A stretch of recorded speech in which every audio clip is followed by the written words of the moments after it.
directly from the students of Airwaves Media, bringing you news in and around Alma High School.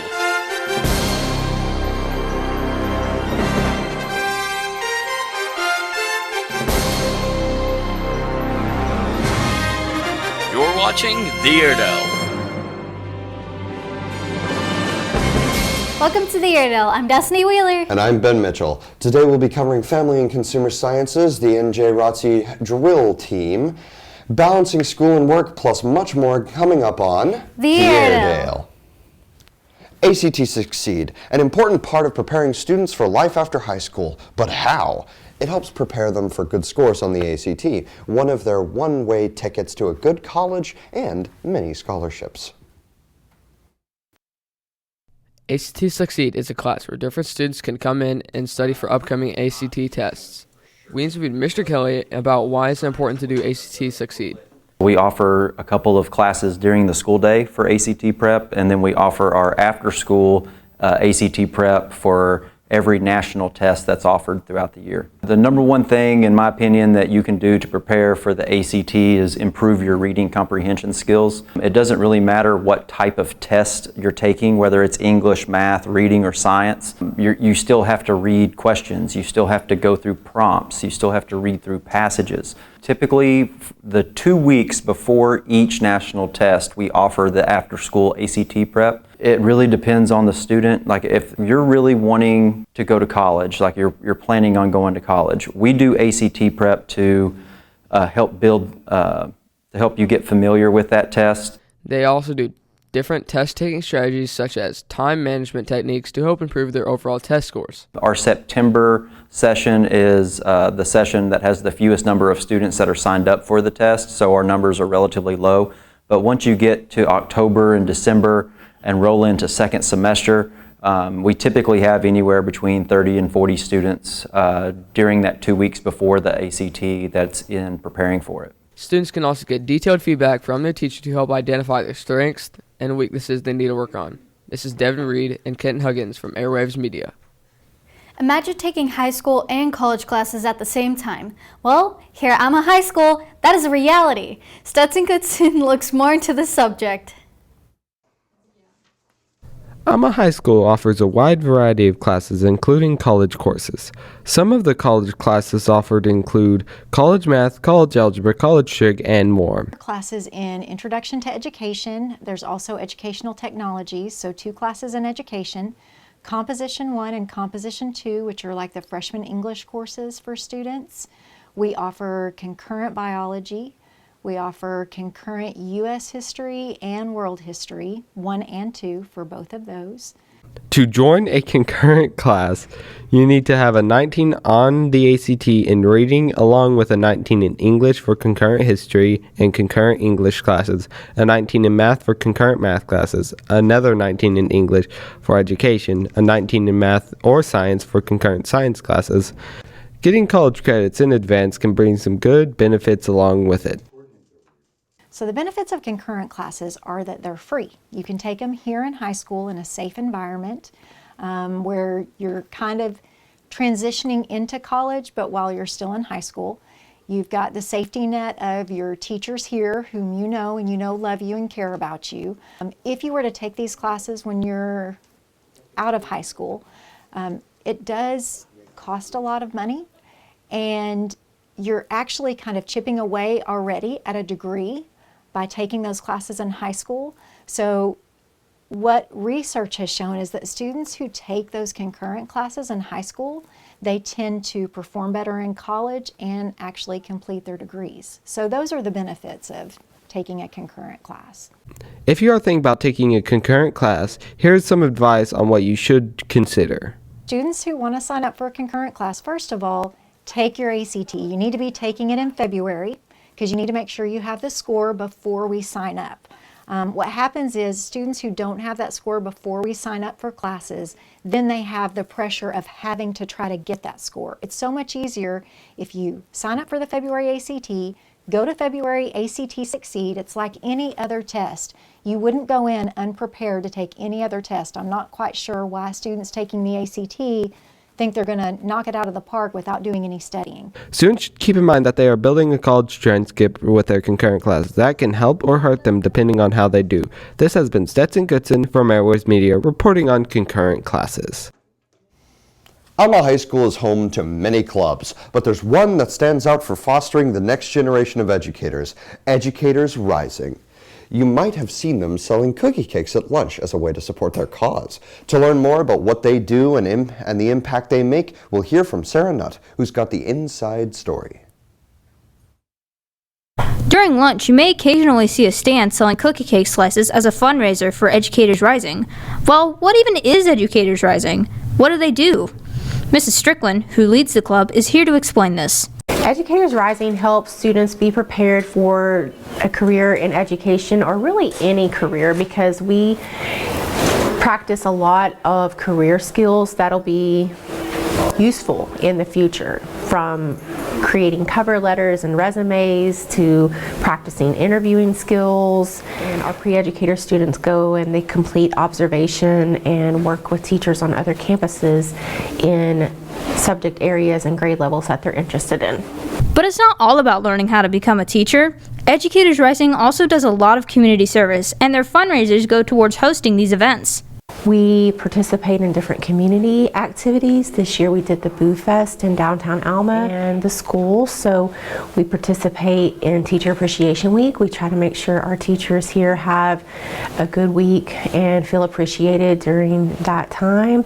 We also try to make our office staff and other school personnel feel appreciated during. Educators Rising is raising money to pay off some scholarships of the seniors at Alma High, so your cookie cake money goes directly to their future ahead. I'm Sarah Nutt with Airwaves Media. Schools across the country have been experiencing a plague of violence, spurring the need for schools to take action to do everything possible to prevent a disaster. Imagine sitting in math class, the chalk screeching on the blackboard, and then suddenly a loudspeaker crackles to life. Lockdown. This is not a drill. In seconds, the familiar hum of the school day transforms into a heart-pounding silence.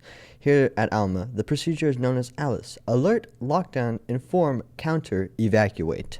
If there is an intruder inside Alma High School, every effort will be given to students and faculty ahead of time. So basically through the intercom, and we will make an announcement that they are to go into lockdown procedures. We do at least one lockdown drill per year. That's all we're really required. Sometimes we do more.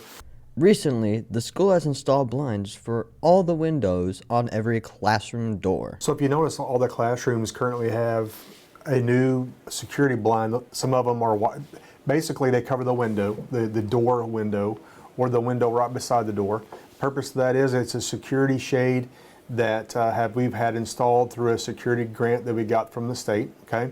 And that is to, in case we have an intruder or a lockdown drill, we can shut that, they can just basically, it's a really quick release, and that will go down, and then whoever's outside cannot look in the door. All the classroom doors should be shut and locked.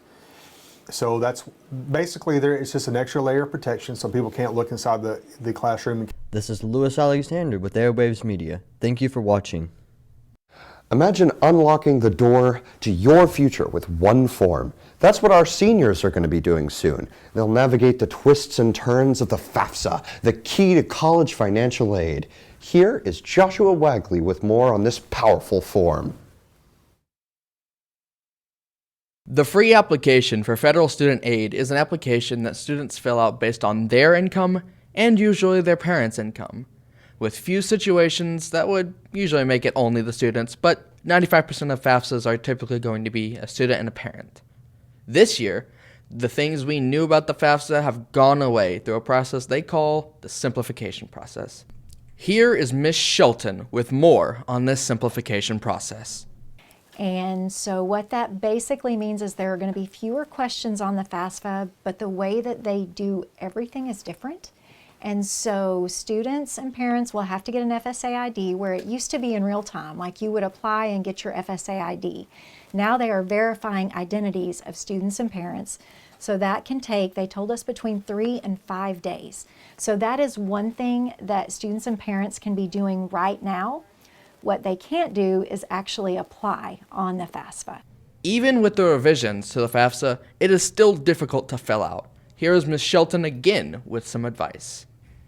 My advice, though, is even if it opens on December 31st, I would not fill out the FAFSA that early.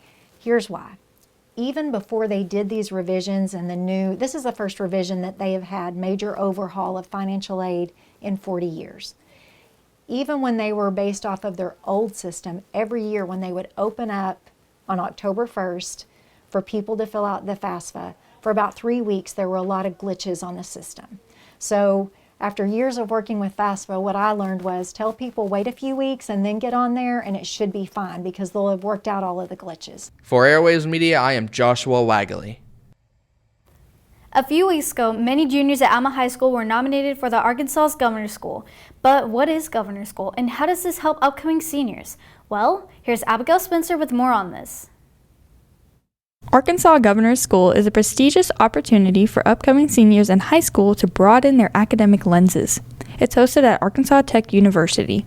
Students are nominated by teachers based on their skill set in 9 different fields: choral music, developmental engineering, drama, English/language arts, instrumental arts, mathematics, natural science, social science, and visual arts. Well, I feel like I definitely think more critically now. Students in Governor's School will have the option to attend panels with influential people from all careers. It definitely gave me a better perspective at what college classes actually look and feel like. Attendees of Governor's School live on campus for 4 weeks, where all of their time will be focused on learning. It's very, very fun, and it's just a great experience overall.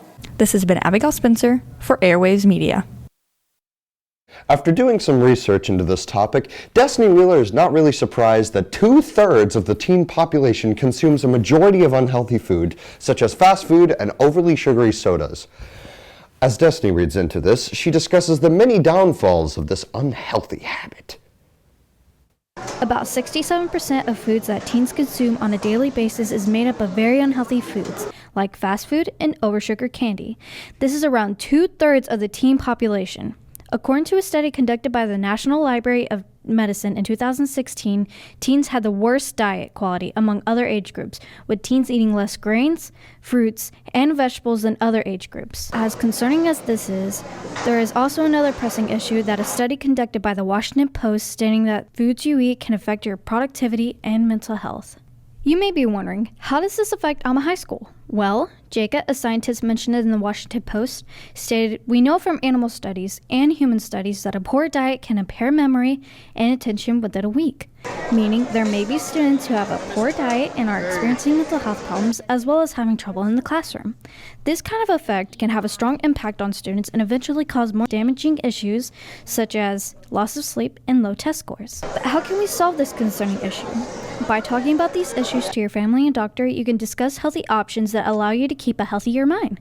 It is always encouraged to start earlier because it is harder to start when you are so embedded in a bad habit. I'm Destiny Whaler with Airwaves Media. Drugs are an epidemic in schools. Although not always seen, they can be anywhere, and you can never know who can be cursed by them. Shayla Ritchie and Lee Nichols brings us more information on this unfortunate addiction. Drugs are a very big problem in high school. Bringing drugs to school can lead to expulsion or suspension. We spoke to Dr. Reeves about our school policy on drugs. Handbook, if you have something illegal on school grounds or if you come on school grounds under the influence of illegal substances, first off, you're going to be suspended. It's going to be a 10-day out-of-school suspension, but then you're going to be cited by the Alma Police Department, and that citation can be various different things depending on the substance and what was involved and things like that. That's a first offense. When we start talking about a second offense is going to involve a recommendation for expulsion. Drugs at school are a serious problem and can lead to issues with the law. Illegal substances on school ground is serious. And some students bring them and they think they can get away with it. And they may get away with it for a day, a week, or something like that, but at some point something's going to happen and they're going to get caught. And that's when they're going to have to pay the consequences for what they did. If you feel you have a substance abuse problem, see a counselor. And this is Shayla and Lee with Airways Media.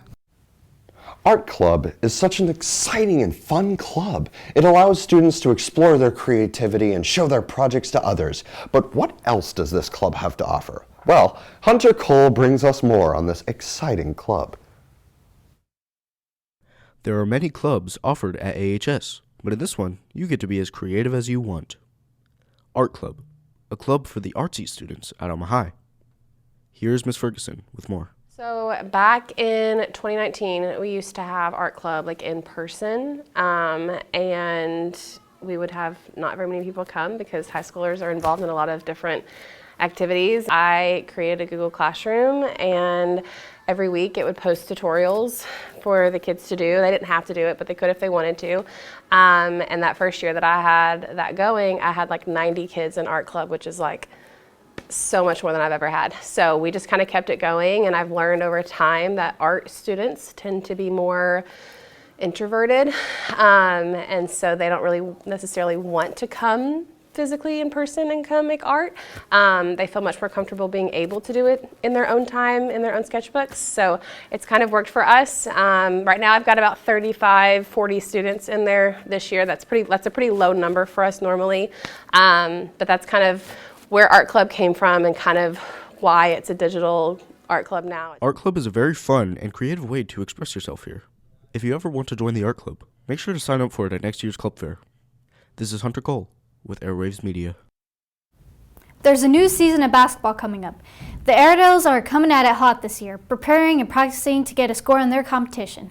Kane Daspit has more on this topic.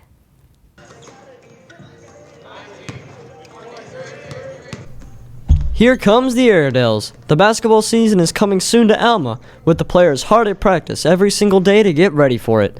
The season itself will start right around the time we all get back from Christmas break. We talked to Coach Lincoln to see just how hyped he is for the upcoming season and how the team specifically prepares for it. I feel like this year is going to be a little bit, hopefully it's more of the same of what we saw at the end of the season. We just have to be consistent. You know, our season has started, but we still have to be consistent in our practices. We got to be consistent in our approach. We got to make sure we be consistent on and off the court, in the classroom, at home, no matter what. You know, so just being consistent, just being our best every single day is what we try to do. This new season, the Airedales are hoping to knock out the competition. They began to gain a winning streak last season, right around near the end of it, and are hoping to use that momentum as a springboard into the new one, so they can start out strong and leave no room for errors. This has been Caden Daspit with Airwaves Media. Soccer season is about to kick off a new season. Chris French and Kenton Huggins find out what's kicking with the soccer team. AHS just had their yearly soccer tryouts. We wanted to dive into what is expected in soccer and what Alma Soccer is looking for this year. We're looking for kids that are beyond the foundational skill level. Just because our conference is so highly competitive, it's hard to teach the basics once a player gets to the 9th grade, so we need to make sure that when we're evaluating them that we get the most technical, but also who is the best fit for the team, especially in the type of tactics and strategies that we're going to be running.